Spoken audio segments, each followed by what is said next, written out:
بسم اللہ الرحمن الرحیم۔ السلام علیکم۔ ہم کتاب اقتباس از نہج البلاغہ کا پارٹ نمبر 4 پڑھیں گے۔ دین اسلام کی عظمت اور دنیا سے درس عبرت حاصل کرنے کی تعریف۔ خطبہ نمبر 159۔ اللہ نے اپنے رسول کو چمکتے ہوئے نور، روشن دلیل، کھلی ہوئی راہ شریعت اور ہدایت دینے والی کتاب کے ساتھ بھیجا۔ ان کا قوم و قبیلہ بہترین قوم و قبیلہ اور شجرہ بہترین شجرہ ہے کہ جس کی شاخیں سیدھی اور پھل جھکے ہوئے ہیں۔ ان کا مولود مکہ اور ہجرت کا مقام مدینہ ہے کہ جہاں سے آپ کے نام کا بول بالا ہوا اور آپ کا آوازہ چار سو پھیلا۔ اللہ نے آپ کو مکمل دلیل، شفاعت بخش نصیحت اور پہلی جہالتوں کی تلافی کے کرنے والا پیغام دے کر بھیجا، اور ان کے ذریعے سے شریعت کی نامعلوم راہیں آشکار کیں اور غلط سلط بدعتوں کا قلعہ کیا، اور قرآن و سنت میں بیان کیے ہوئے احکام واضح کیے۔ تو اب جو شخص بھی اسلام کے علاوہ کوئی اور دین چاہے تو اس کی بدبختی مسلم، اس کا شیرازہ درہم برہم اور اس کا منہ کے بل گرنا سخت و ناگزیر اور انجام طویل حزن اور مہلک عذاب ہے۔ میں اللہ پر بھروسہ رکھتا ہوں، ایسا بھروسہ کہ جس میں ہمتاً اس کی طرف متوجہ ہے، اور ایسے راستے کی ہدایت چاہتا ہوں کہ جو اس کی جنت تک پہنچانے والا اور منزل مطلوب کی طرف بڑھنے والا ہے۔ اللہ کے بندوں، میں تمہیں اللہ سے ڈرنے اور اس کی اطاعت کرنے کی وصیت کرتا ہوں، کیونکہ تقوی ہی کل راستگاری کا وسیلہ اور نجات کی منزل دائمی ہوگا۔ اس نے اپنے عذاب سے ڈرایا تو سب کو خبردار کر دیا، اور جنت کی رغبت دلائی تو اس میں کوئی کسر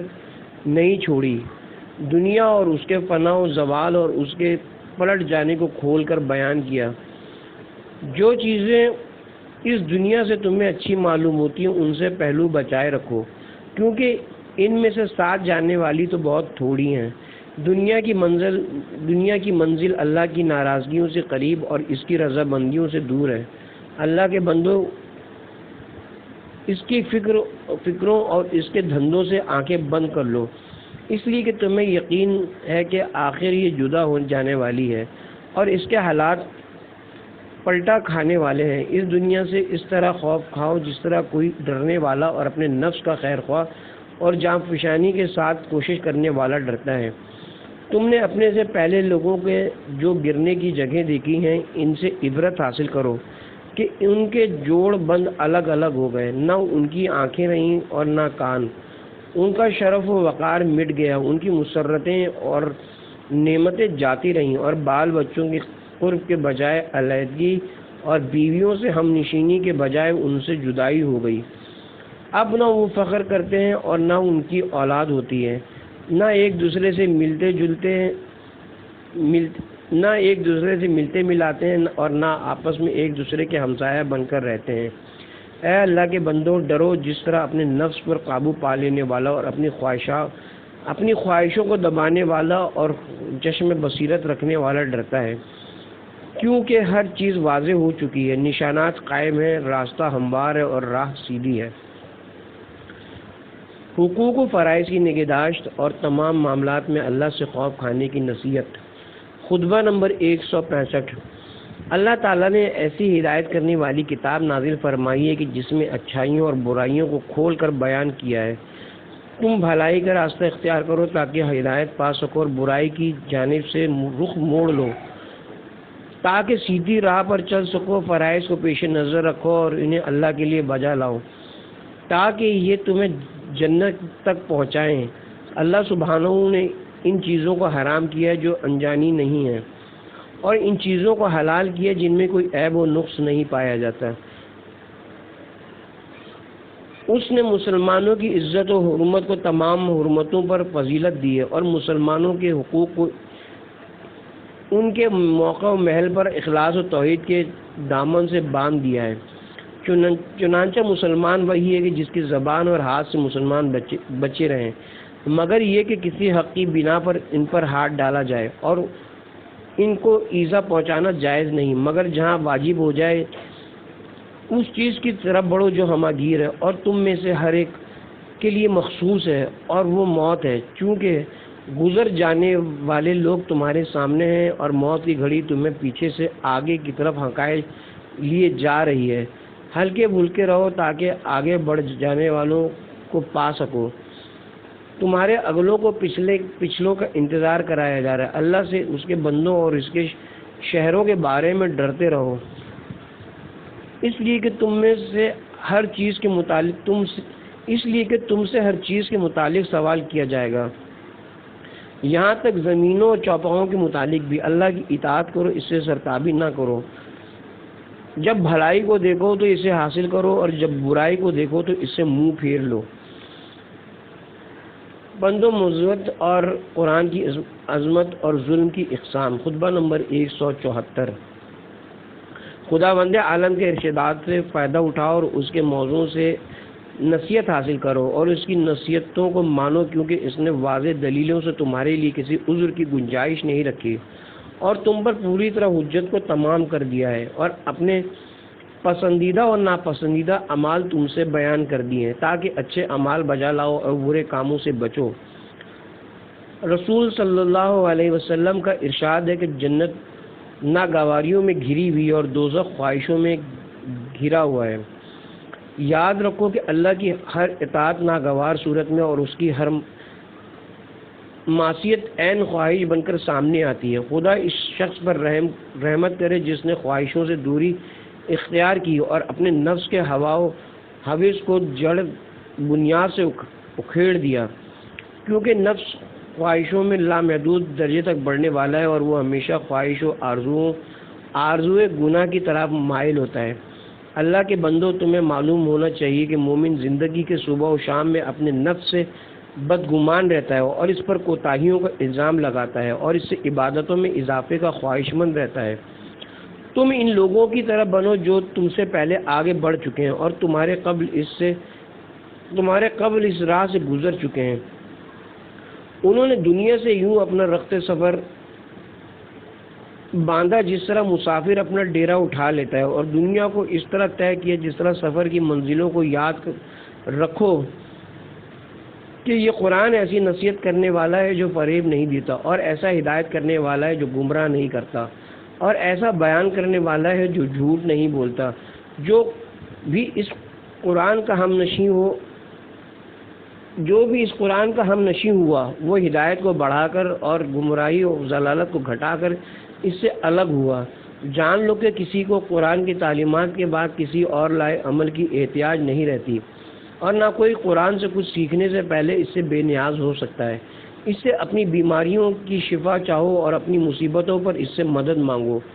اس میں کفر و نفاق اور ہلاکت و گمراہی جیسی بڑی بری مرضوں کی شفا یابی پائی جاتی ہے۔ اس کے وسیلے سے اللہ سے مانگو اور اس کی دوستی کو لیے ہوئے اس کا رخ کرو، اور اسے لوگوں سے مانگنے کا ذریعہ نہ بناؤ۔ یقیناً بندوں کے لیے اللہ کی طرف متوجہ ہونے کا اس جیسا کوئی ذریعہ نہیں۔ تمہیں معلوم ہونا چاہیے کہ قرآن ایسا شفاعت کرنے والا ہے جس کی شفاعت مقبول، اور ایسا کلام کرنے والا ہے جس کی ہر بات تصدیق شدہ ہے۔ قیامت کے دن جس کی یہ شفاعت کرے گا وہ اس کے حق میں مانی جائے گی، اور اس روز جس کے ایوب بتائے گا تو اس کے بارے میں بھی اس کے قول کی تصدیق کی جائے گی۔ قیامت کے دن ایک ندا دینے والا پکار کر کہے گا کہ دیکھو قرآن کی کھیتی بونے والوں کے علاوہ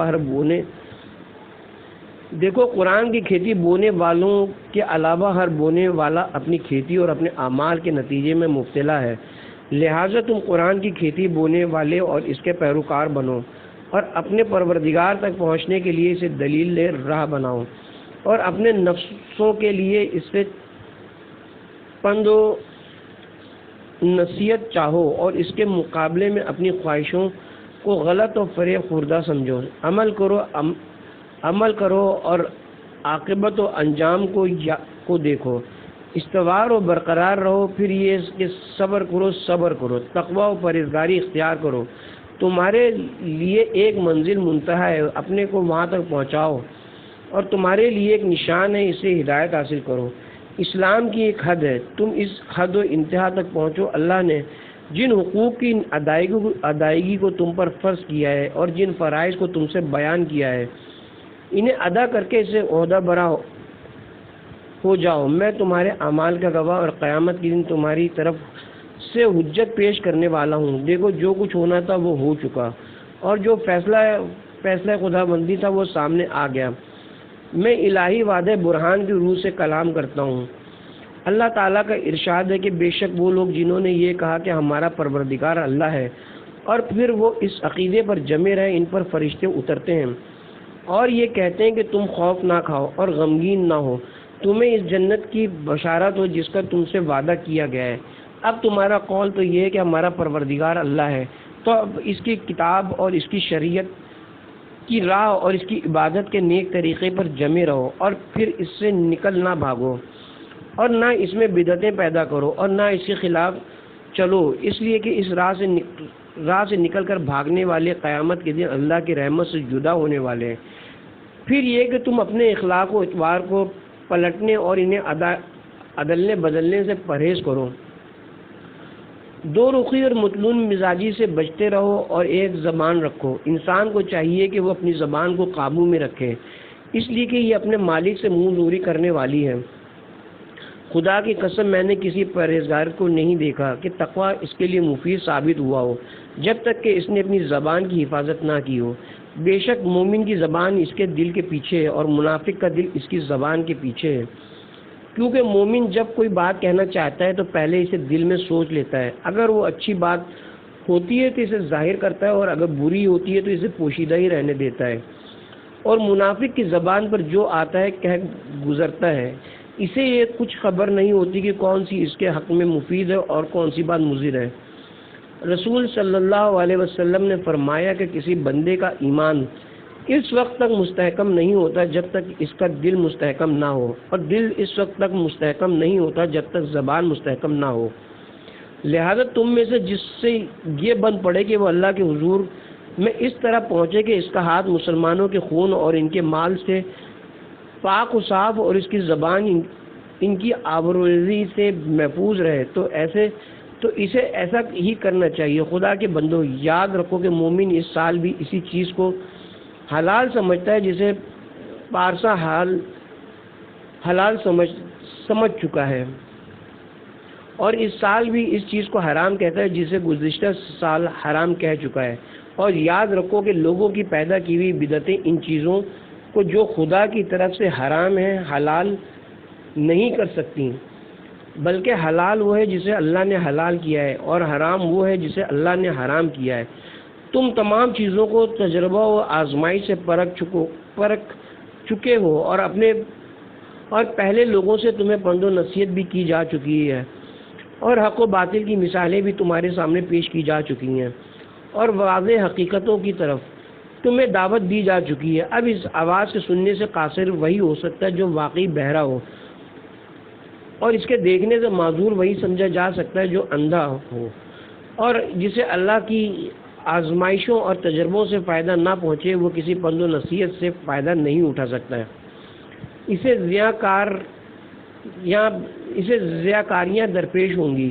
یہاں تک کہ وہ بری باتوں کو اچھا اور اچھی باتوں کو برا سمجھے گا، کیونکہ لوگ دو قسم کے ہوتے ہیں، ایک شریعت کے پیروکار اور دوسرے بدعت ساز، کہ جن کے پاس نہ سنت پیغمبر کی کوئی سند ہوتی ہے اور نہ دلیل و برہان کی روشنی۔ بلا شبہ اللہ سبحانہ نے کسی کو ایسی نصیحت نہیں کی جو اس قرآن کے مانند ہو، کیونکہ یہ اللہ کی مضبوط رسی اور امانت دار وسیلہ ہے۔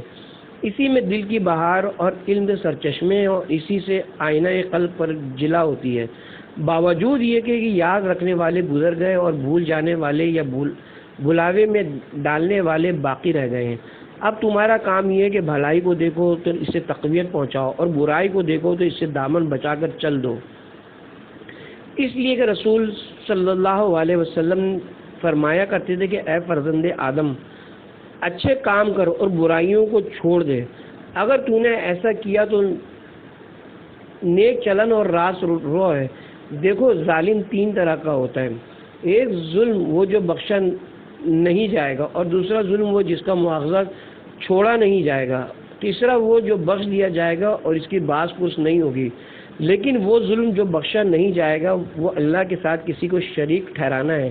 جیسا کہ اللہ سبحانہ کا ارشاد ہے کہ خدا اس گناہگار کو نہیں بخشتا کہ اس کے ساتھ شرک کیا جائے۔ وہ ظلم جو بخش دیا جائے گا وہ ہے جو بندے چھوٹے چھوٹے گناہوں کا مرتکب ہو کر اپنے نفس پر کرتے ہیں، اور وہ ظلم کے جسے نظر انداز کیا جا سکتا ہے وہ بندوں کا ایک دوسرے پر ظلم و زیادتی کرنا ہے، جس کا آخرت میں سخت بدلہ لیا جائے گا۔ وہ کوئی چھریوں سے کچوکے دینا اور کوڑوں سے مارنا نہیں ہے، بلکہ ایک ایسا سخت عذاب ہے جس کے مقابلے میں یہ چیزیں بہت ہی کم ہیں۔ دین و خدا میں رنگ بدلنے سے بچو، کیونکہ تمہارا حق پر ایکا کر لینا جسے تم ناپسند کرتے ہو باطل راستوں پر جا کر بٹ جانے سے جو تمہارا محبوب مشغلہ ہے بہتر ہے۔ بے شک اللہ سبحانہ نے اگلوں اور پچھلوں میں سے کسی کو متفرق اور پراگندہ ہو جانے سے کوئی بھلائی نہیں دی۔ اے لوگوں، لائق مبارکباد وہ شخص ہے جسے اپنے عیوب دوسروں کی عیب گیری سے باز رکھیں، اور قابل مبارکباد وہ شخص ہے جو اپنے گھر کے گوشے میں بیٹھ جائے اور جو کھانا میسر آ جائے کھا لے اور اپنے اللہ کی عبادت میں لگا رہے اور اپنے گناہوں پر آنسو بہائے، کہ اس طرح وہ بس اپنی ذات کی فکر میں رہے اور دوسرے لوگ اس سے آرام میں رہیں۔ خداوند عالم کی توصیف دنیا کی بے ثباتی اور زوال نعمت کے اسباب۔ خطبہ نمبر 176۔ خداوند عالم کو ایک حالت دوسری حالت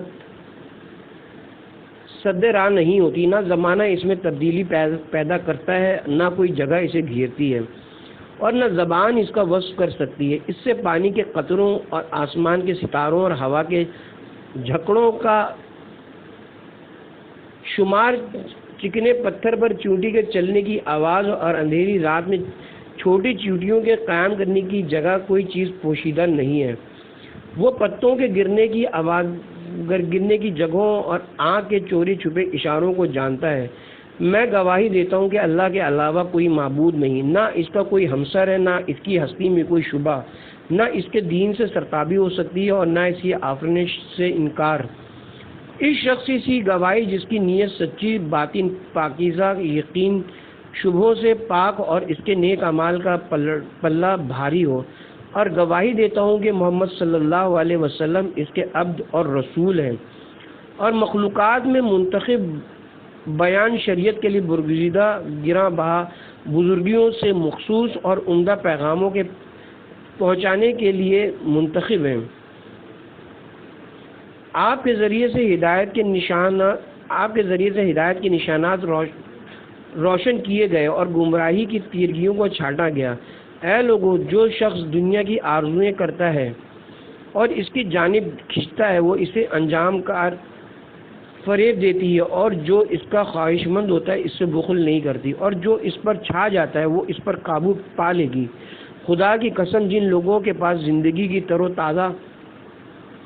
اور شاداب نعمتیں تھیں اور پھر ان کے ہاتھوں سے نکل گئیں، یہ ان کے گناہوں کے مرتکب ہونے کی پاداش ہے، کیونکہ اللہ تو کسی پر ظلم نہیں کرتا۔ اگر لوگ اس وقت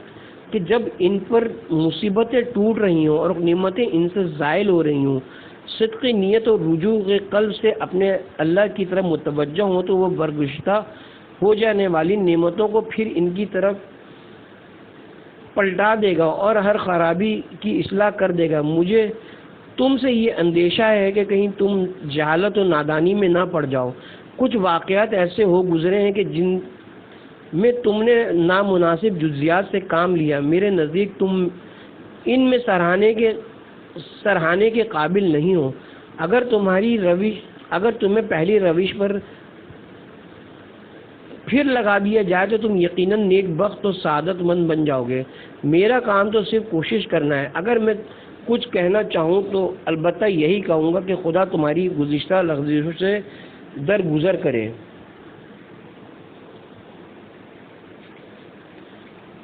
خداوند عالم کی توصیف،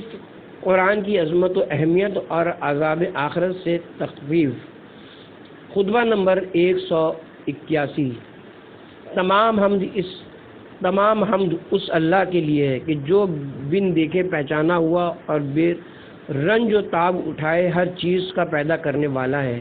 اس نے اپنی قدرت سے مخلوقات کو پیدا کیا اور اپنی عزت و جلالت کے پیش نظر فرما رواؤں سے اطاعت و بندگی لی اور اپنے جود و عطا کی بدولت باعظمت لوگوں پر سرداری کی۔ وہ اللہ جس نے دنیا میں اپنی مخلوقات کو آباد کیا اور اپنے رسولوں کو جن و انس کی طرف بھیجا تاکہ وہ ان کے سامنے دنیا کو بے نقاب کریں اور اس کی مضرتوں سے انہیں ڈرائیں دھمکائیں، اس کی بے وفائی کی مثالیں بیان کریں اور اس کی صحت و بیماری کے تغیرات سے ایک دم انہیں پوری عبرت دلانے کا سامان کر دیں اور اس کے عیوب اور حلال و حرام کے ذریعے اقتصاب اور فرما برداروں اور نافرمانوں کے لیے جو بہشت و دوزخ اور عزت و ذلت کے سامان اللہ نے مہیا کیے ہیں دکھلائیں۔ میں اس کی ذات کی طرف ہمتاً متوجہ ہو کر اس کی ایسی حمد و ثنا کرتا ہوں جیسی حمد اس نے اپنی مخلوقات سے چاہی ہے۔ اس نے ہر شے کا اندازہ اور ہر اندازے کی ایک مدت اور ہر مدت کے لیے ایک نوشتہ قرار دیا ہے۔ اسی خطبے کا ایک جز یہ ہے، قرآن اچھائیوں کا حکم دینے والا، برائیوں سے روکنے والا، بظاہر خاموش اور بباطن گویا اور مخلوقات پر اللہ کی حجت ہے کہ جس پر عمل کرنے کا اس نے بندوں سے عہد لیا ہے اور ان کے نفسوں کو اس کا پابند بنایا ہے، اس کے نور کامل اور اس کے ذریعے سے دین کو مکمل کیا ہے اور نبی صلی اللہ علیہ وسلم کو اس حالت میں دنیا سے اٹھایا کہ وہ لوگوں کو ایسے احکام قرآن کی تبلیغ کر کے فارغ ہو چکے تھے کہ جو ہدایت اور رازگاری کا سبب ہے۔ لہذا اللہ سبحانہ کو ایسی بزرگی اور عظمت کے ساتھ یاد کرو جیسی اپنی بزرگی خود اس نے بیان کی ہے، کیونکہ اس نے اپنے دین کی کوئی بات تم سے نہیں چھپائی اور کسی شے کو خواہ اسے پسند ہو یا نہ پسند بغیر کسی واضح علامت اور محکم نشان کے نہیں چھوڑا۔ جو ناپسند امور سے روکے اور اپنی پسندیدہ باتوں کی طرف دعوت دے۔ ان احکام کے متعلق اس کی خوشنودی اور ناراضگی کا معیار زمانہ آئندہ میں بھی ایک رہے گا۔ یاد رکھو کہ وہ تم سے کسی ایسی چیز پر رضامند نہ ہوگا جس پر تمہارے اگلوں سے ناراض ہو چکا ہو، اور نہ کسی ایسی چیز پر غضبناک ہوگا جس پر پہلے لوگوں سے خوش رہ چکا ہو۔ تمہیں تو بس یہی چاہیے کہ تم واضح نشانیوں پر چلتے رہو اور تم سے پہلے لوگوں نے جو کہا ہے اسے دہراتے رہو۔ وہ تمہاری ضروریات دنیا کا ذمہ لے چکا ہے اور تمہیں صرف شکر گزار رہنے کی ترغیب دی ہے اور تم پر واجب کیا ہے کہ اپنی زبان سے اس کا ذکر کرتے رہو، اور تمہیں تقوی و پرہیزگاری کی ہدایت کی ہے اور اسے اپنی رضا خوشنودی کی حد آخر اور مخلوق سے اپنا مدعا قرار دیا ہے۔ اس اللہ سے ڈرو کہ جس کی نظروں کے سامنے ہو اور جس کے ہاتھ میں تمہاری پیشانیوں کے بال اور جس کے قبضۂ قدرت میں تمہارا اٹھنا بیٹھنا اور چلنا پھرنا ہے۔ اگر تم کوئی بات مخفی رکھو گے تو وہ اسے جان لے گا اور ظاہر کرو گے تو اسے لکھ لے گا، یوں کہ اس نے تم پر نگہبانی کرنے والے مکرم فرشتے مقرر کر رکھے ہیں۔ وہ کسی حق کو نظر انداز اور کسی غلط چیز کو درج نہیں کرتا۔ یاد رکھو کہ جو اللہ سے ڈرے گا وہ اس کے لیے فتنوں سے بچ کر نکلنے کی راہ نکال دے گا اور اندھیاروں سے اجالے میں لے آئے گا، اور اس کے حسب دل خواہ نعمتوں میں اسے ہمیشہ رکھے گا اور اسے اپنے پاس ایسے گھر میں کہ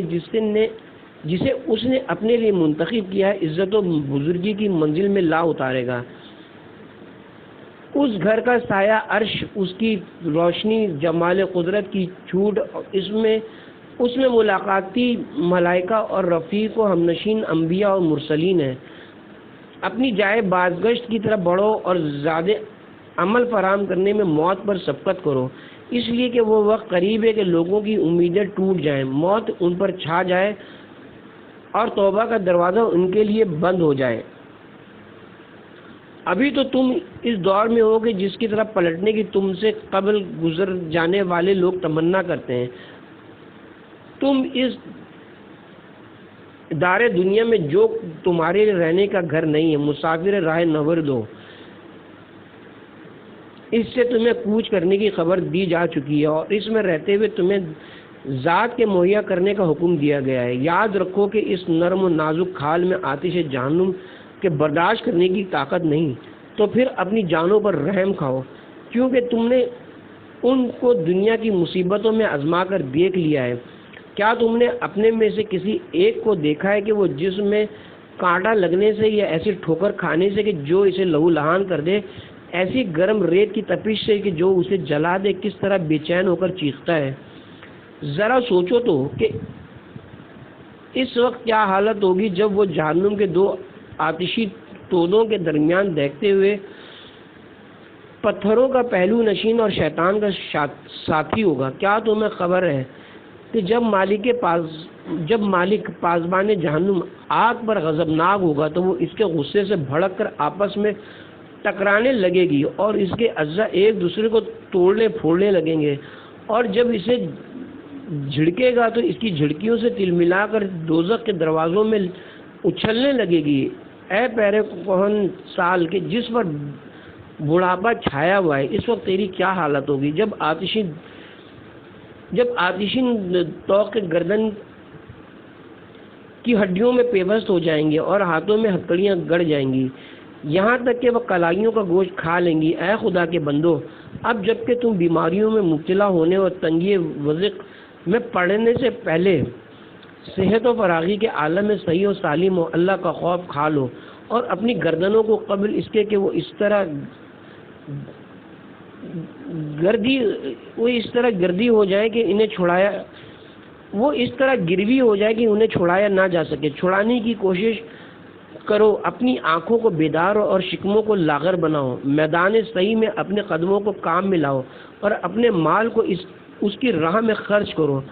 اپنے جسموں کو اپنے نفسوں پر نثار کر دو اور ان سے بخل نہ برتو، کیونکہ اللہ تعالیٰ کا ارشاد ہے کہ اگر تم خدا کی مدد کرو گے تو وہ تمہاری مدد کرے گا اور تمہیں ثابت قدم رکھے گا۔ اور پھر فرمایا کہ کون ہے جو اللہ کو قرض حسنہ دے تو خدا اس کے اجر کو دگنا کر دے گا اور اس کے لیے عمدہ جزا ہے۔ خدا نے کسی کمزوری کی بنا پر تم سے مدد نہیں مانگی اور نہ بے مائگی کی وجہ سے تم سے قرض کا سوال کیا ہے۔ اس نے تم سے مدد چاہیے باوجود یہ کہ اس کے پاس سارے آسمان و زمین کے لشکر ہیں اور وہ غلبہ اور حکمت والا ہے، اور تم سے قرض مانگا ہے حالانکہ آسمان و زمین کے خزانے اس کے قبضے میں ہیں اور وہ بے نیاز لائق حمد و ثنا ہے۔ اس نے تو یہ چاہا ہے کہ تمہیں آزمائے کہ تم میں اعمال کے لحاظ سے کون بہتر ہے۔ تم اپنے اعمال کو لے کر بڑھو تاکہ اللہ کے ہمسایوں کے ساتھ اس کے گھر جنت میں رہو۔ وہ ایسے ہمسائے ہیں کہ اللہ نے جنہیں پیغمبروں کا رفیق بنایا ہے اور فرشتوں کو ان کی ملاقات کا حکم دیا ہے اور ان کے کانوں کو ہمیشہ کے لیے محفوظ رکھا ہے کہ آگ کی اذیتوں کی بھنک ان میں نہ پڑے، اور ان کے جسموں کو بچائے رکھا ہے کہ وہ رنج و تکان سے دوچار نہ ہوں۔ یہ خدا کا فضل ہے، وہ جس کو چاہتا ہے عطا کرتا ہے، اور خدا تو بڑے فضل و کرم والا ہے۔ میں وہی کہہ رہا ہوں جو تم سن رہے ہو، میرے اور تمہارے نفسوں کے لیے اللہ ہی مددگار ہے، اور وہی میرے لیے کافی اور اچھا کارساز ہے۔ فتنوں کے ابھرنے اور رزق حلال کے ناپید ہو جانے کے بارے میں خطبہ نمبر 186۔ اے لوگو، میں تمہیں اللہ سے ڈرتے رہنے کی وصیت کرتا ہوں اور اس کی ان نعمتوں پر جو اس نے تمہیں دیں، ان نعمتوں پر، ان انعامات پر جو تمہیں بخشے اور ان احسانات پر جو تم پر ہمیشہ کیے ہیں، بکثرت حمد و ستائش کی نصیحت کرتا ہوں۔ کتنا ہی اس نے تمہیں اپنی نعمتوں کے لیے مخصوص کیا اور اپنی رحمت سے تمہاری دستگیری کی۔ تم نے اعلانیہ برائیاں کی لیکن اس نے تمہاری پردہ پوشی کی۔ تم نے ایسی حرکتیں کی جو قابل گرفت تھیں مگر اس نے تمہیں ڈھیل دی۔ میں تمہیں سمجھاتا ہوں کہ موت کو یاد رکھو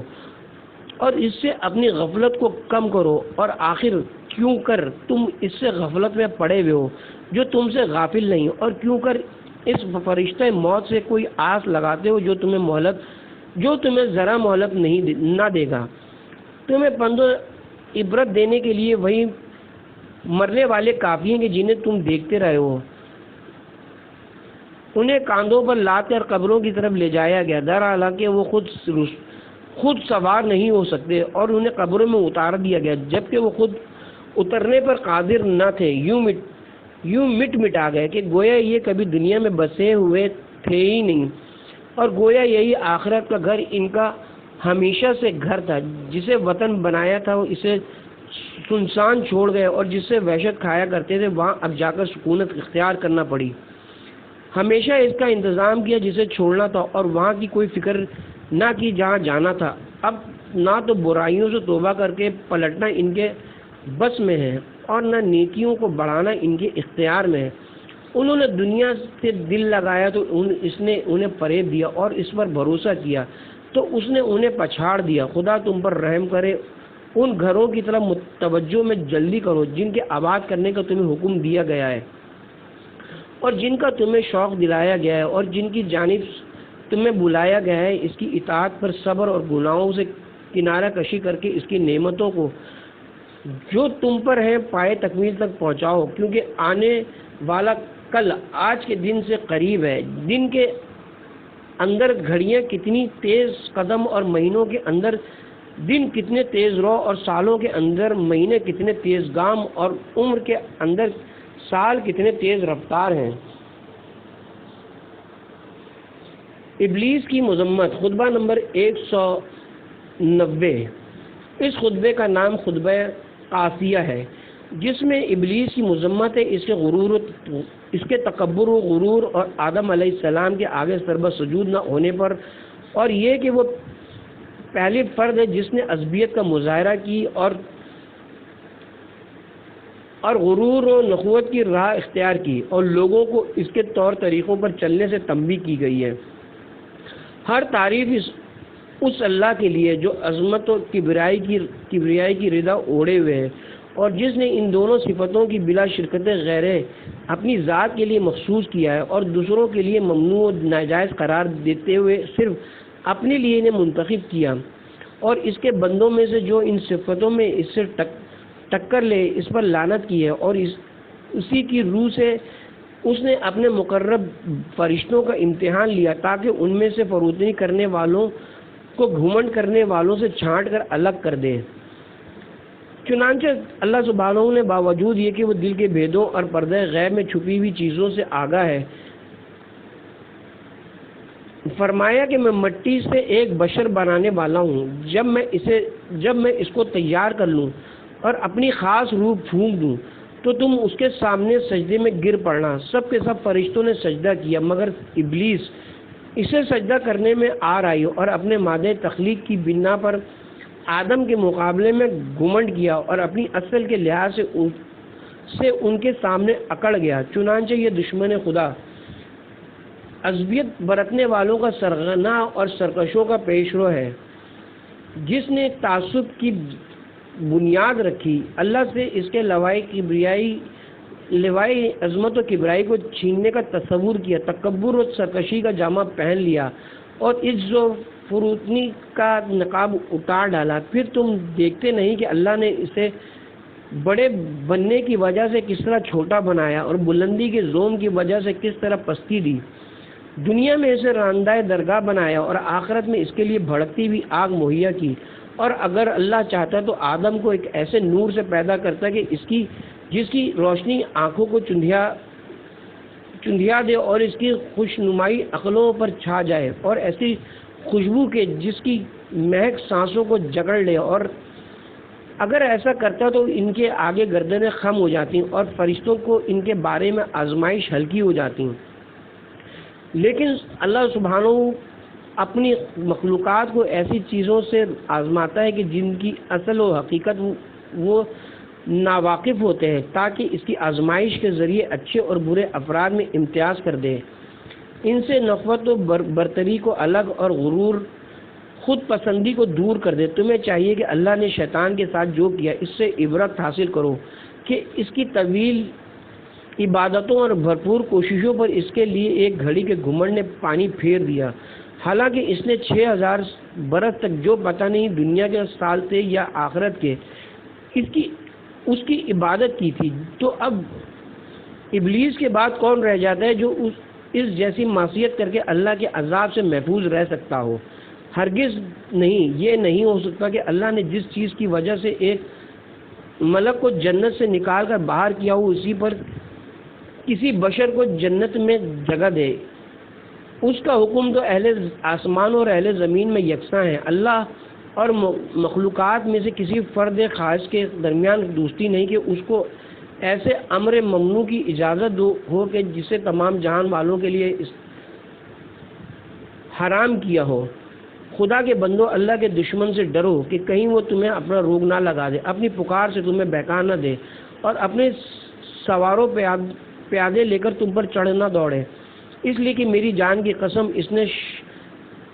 شر انگیزی کے تیر کو چلہ کمان میں جوڑ رکھا ہے اور قریب کی جگہ سے تمہیں اپنے نشانے کی زد پر رکھ کر کمان کو زور سے کھینچ لیا ہے، جیسا کہ اللہ نے اس کی زبانی فرمایا ہے کہ اے پروردگار، چونکہ تو نے مجھے بہکا دیا ہے، اب میں بھی ان کے سامنے زمین میں گناہوں کو سیج بنا کر پیدا کروں گا اور ان سب کو گمراہ کروں گا، حالانکہ یہ اس نے بالکل اٹکل بچو کیا تھا اور غلط گمان کی بنا پر اندھیرے میں تیر چلایا تھا، لیکن فرزندان روحینت برادران عصبیت اور شہ سواران غرور و جہالت نے اس کی بات کو سچ کر دکھایا، یہاں تک کہ جب تم میں سے سرکش اور منہ زور لوگ اس کے فرما بردار ہو گئے اور تمہارے بارے میں اس کی حویث و طمع قوی ہو گئی اور صورتحال پردہ خفا سے نکل کر کھلا سامنے آ گئی، تو اس کا پورا تسلط تم پر ہو گیا اور وہ اپنے لشکر اور سپاہ کو لے کر تمہاری طرف بڑھ آیا اور انہوں نے تمہیں ذلت کے غاروں میں دھکیل دیا اور قتل و خون کے بھنوروں میں لا کر گرایا اور گھاؤ پر گھاؤ لگا کر تمہیں کچل دیا، تمہاری آنکھوں میں نیزے گڑو کر، تمہارے گلے کاٹ کر، تمہارے نتنوں کو پارا کر کے، تمہارے ایک جوڑ بند کو توڑ کر اور تمہاری ناک میں غلبہ اور تسلط کی نکیل ڈال کر تمہیں اس آگ کی طرف کھینچے لیے جاتا ہے جو تمہارے لیے تیار کی گئی ہے۔ اسی طرح ان دشمنوں سے جن کے کھلم کھلا تم سے مخالفت ہے اور جن کے مقابلے کے لیے تم فوجیں جمع کرتے ہو، زیادہ بڑھ چڑھ کر وہ تمہارے دین کو مجروح کرنے والا اور دنیا میں تمہارے لیے فتنہ و فساد کے شعلے بھڑکانے والا ہے، لہذا تمہیں لازم ہے کہ اپنے جوش و غضب کا پورا مرکز اسے قرار دو اور پوری کوشش اس کے خلاف صرف کر دو، کیونکہ اس نے شروع ہی میں تمہاری اصل آدم پر فخر کیا، تمہارے حسب قدر و منزلت پر حرف رکھا، تمہارے نسب اصل وطنیت پر تان کیا اور اپنے سواروں کو لے کر تم پر یورش کی، اپنے پیادوں کو لے کر تمہارے راستے کا قصد کیا، وہ ہر جگہ سے تمہیں شکار کرتے ہیں اور تمہاری انگلی کی ایک پور پر چوٹیں لگاتے ہیں، نہ کسی ہیلا و تدبیر سے تم اپنا بچاؤ اور نہ پورا تہیا کر کے اس کی روک تھام کر سکتے ہو، دار حالانکہ تم رسوائی کے بھنور، تنگی و ضیق کے دائرے، موت کے میدان اور مصیبت و بلا کی جولا نگاہ میں ہو، تمہیں لازم ہے کہ اپنے دلوں میں چھپی ہوئی عصبیت کی آگ اور جاہلیت کے کینوں کو فرو کرو، کیونکہ مسلمانوں میں یہ غرور، خود پسندی، شیطان کی وسوسہ رازی، نخوت پسندی، فتنہ انگیزی اور فسوقاری کا ہی نتیجہ ہوتی ہے، عجز و فروتنی کو سر کا تاج بنانے، قبر و خود بینی کو پیروں تلے روندنے اور تکبر و روینت کا توق گردن سے اتارنے کا عزم بالجزم کر لو، اپنے اور اپنے دشمن شیطان اور اس کی سپاہ کے درمیان تواضع و فروتنی کا مورچہ قائم کرو، کیونکہ ہر جماعت میں اس کے لشکر، یاروں، مددگار اور سوار و پیادے موجود ہیں، تم اس کی طرح نہ بنو کہ جس نے اپنے ماں جائے بھائی کے مقابلے میں غرور کیا، بغیر کسی فضیلت و بلندی کے جو اللہ نے اس میں قرار دی ہو، سوا اس کے کہ حاسدانہ عداوت سے اس میں اپنی بڑائی کا احساس پیدا ہوا اور خود پسندی نے اس کے دل میں غیظ و غضب کی آگ بھڑکا دی، اور شیطان نے اس کے ناک میں کبر و غرور کی ہوا پھونک دی کہ جس کی وجہ سے اللہ نے ندامت و پشیمانی کو اس کے پیچھے لگا دیا اور قیامت تک کے قاتل